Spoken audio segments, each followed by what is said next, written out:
Случва ли ви се често да ви се усмихне късмета?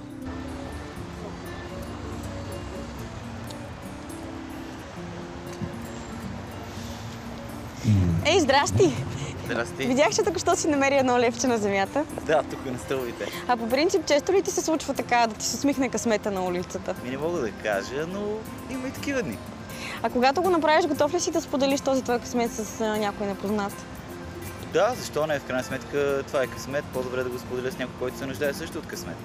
А случва ли ти се често да помагаш на хора, които се нуждаят, непознати за теб? Но винаги съм се опитал да помогна. С каквото и да е. Не мога да се сетя, честно казано. Да, случва ми се. Помагал съм, да. Случва ми се и винаги, когато има възможност, го правя. Ние искаме да ви направим един жест, като ви подарим тази роза и се надяваме тя поне за малко да ви направи деня по-хубав. Сега искам аз да направя за вас един жест и да ви подаря тази роза. Вие сте едни мили, млади, амбициозни хора, които се надявам, че ще успеят. Всъщност аз правя този жест за вас и се надявам, може би вие да го върнете на някой.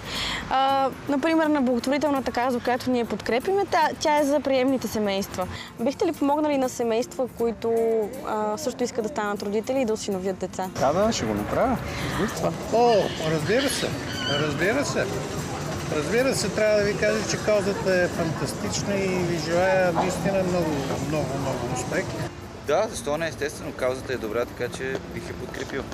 Добре, благодаря ти. Може да изпратиш един СМС на 17777, с който да им помогнеш. Те ще могат да осигурят едно начало за детето, когато го приемат в семейството си. С голямо удоволствие ще го направя даже още сега. Ами супер, ако може още сега, идеално.